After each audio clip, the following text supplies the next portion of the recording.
Giancarlo, mais uma vez, boa noite. Caro Rogério, você acredita em guerra total? Tenho a sensação que o objetivo é isso, fatiar a Ucrânia e esse conflito não saia daí. Giancarlo, obrigado pelo superchat. Olha, eu vejo assim, nós tivemos os 4 oblastes lá onde houve o referendo, onde ocorreram referendos, e esses 4 oblastes, eles foram anexados, uma cerimônia no Kremlin, pela Federação Russa, com todo o ritual, com toda a pompa, com toda a liturgia. Porém, os conflitos estão acontecendo nesses territórios, né? Se vocês pegarem o mapa, por exemplo, a questão da central nuclear de Zaporídia, ela está muito próxima da fronteira ali do controle das tropas russas. Tá? Hoje houve uma movimentação muito grande por parte das autoridades ucranianas, solicitando que a autoridade máxima da Agência Internacional de Energia Atômica desse uma nota muito clara de rechaço à incorporação da planta, que é a maior da Europa, a propriedade russa, e a Agência Internacional de Energia Atômica emitiu uma nota dizendo que é inválido, né, essa anexação, que é inválida essa anexação por parte da Federação Russa.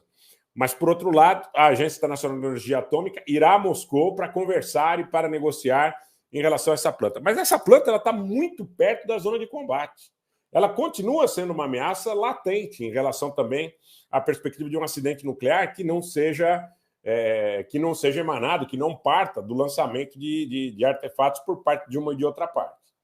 Então, a situação é absolutamente indefinida, a situação no campo de batalha é preocupante, porque todo e qualquer avanço que foi feito por parte dos ucranianos, na realidade, são avanços feitos com toda a força possível, por todo o elemento da Aliança Atlântica, com navios no mar Báltico, com monitoramento de aviões no Mar Negro, com assessores militares em terra. Então você tem toda uma construção. Não é, o pessoal fala muito de HIMARS, fala muito, no começo falava muito de Javelins, falava muito de Humvees, Então, mas a questão vai muito além disso, né? Porque tem monitoramento de satélite, tem operação de inteligência, tem Black Ops, tem operação encoberta, tem tudo isso que está ocorrendo no conflito. Então, a Rússia está há muito tempo, eu já falei isso numa live específica, quando a OTAN, inclusive, se manifestou em Bruxelas nesse sentido, a Rússia está enfrentando a OTAN. E se ela levou uma vantagem inicial bastante importante, ocupando determinadas áreas do território ucraniano, parte dessa vantagem ela foi perdida por avanços ucranianos que, como eu disse, não são avanços ucranianos, são avanços da OTAN. Porém, esses avanços podem, a partir de agora, ser considerados como avanços contra a Rússia. E esses avanços contra a Rússia podem exigir que os russos tomem atitudes mais drásticas, inclusive com o objetivo de resgatar sua própria estrutura a nível militar, a nível político, de expressão de poder, como potência. Eu vejo com muito ceticismo, salvo se operações de inteligência conseguirem dissolver por dentro a estrutura de poder na Rússia. E eu repito desde sempre que essa parte é muito perigosa, essa coisa da guerra encoberta, essa mesma guerra encoberta que foi feita contra o Brasil em 2013, né? E que eu soube hoje tem rádio aí no Brasil exaltando 2013 como um dado de recuperação moral do país. Foi uma operação nitidamente antinacional. Nitidamente antinacional. Não foi contra um governo, foi contra o Brasil, e essa operação segue em andamento, tá? Então é bom que se frise para aqueles que desavisadamente ou capciosa e maliciosamente continuam vendo 2013 como um ato espetacular de redenção moral do país. Muito longe disso, né? Muito longe disso.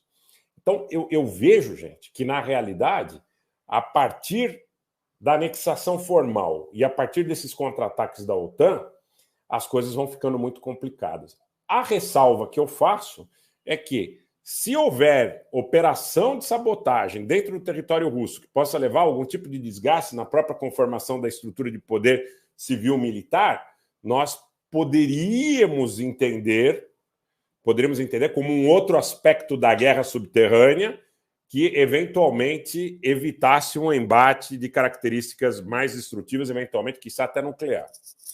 Mas eu tenho muita dúvida se essa estrutura que busca solapar o que está acontecendo dentro da Rússia, gente, não vamos mentir para vocês, não. Ontem mesmo nós tivemos notícia aí de um caminhão com 400 quilos de explosivos, né, que os russos detectaram ali na região de Melitopol, anexada à Rússia a partir de conquistas militares no começo do conflito, mais ao sul da Ucrânia. aonde fica nítido que operações de sabotagem, operações de terrorismo, da mesma monta dessas que foram feitas aí contra os gasodutos, né, lá no Báltico, entre Suécia e Dinamarca, lá no Nord Stream, onde todos os dias saem relatos que confirmam que ali foram explosões que ocorreram contra a estrutura ou contra a infraestrutura dos gasodutos. Parece que danificou mais, pelas informações que a gente tem até agora, o gasoduto Nord Stream 1. O Nord Stream 2 teria sido de alguma forma preservado. Então, eu vejo dessa forma. Se você imaginar que os russos não vão aceitar perder um conflito ou perder áreas e territórios anexados formalmente à Federação Russa como parte da sua doutrina militar, usando de todos os recursos, eventualmente até nucleares, nós só poderíamos evitar essa conflagração em 3 hipóteses. A primeira delas com negociações francas e abertas entre as partes que parecem vedadas até aqui pelo Ocidente em relação à perspectiva como patronos de permitir que o Zelensky vá à mesa de negociação. A segunda perspectiva e possibilidade é que os ucranianos não avançassem mais com o apoio da OTAN em territórios controlados pelos russos. E a derradeira seria que, mesmo esses avanços continuando, houvesse algum tipo de operação de desestruturação, de sabotagem, de disruptura na cadeia de comando civil e militar na Rússia, que propiciasse a tomada do controle político da Rússia por parte desses grupos, evitando então que os russos pudessem utilizar a força militar que possuem contra esses objetivos que estão sendo lançados contra áreas hoje consideradas parte do território da Federação Russa. Eu vejo dessa forma, eu acho que são essas 3 possibilidades da forma mais correta e parcimoniosa possível, assim eu entendo.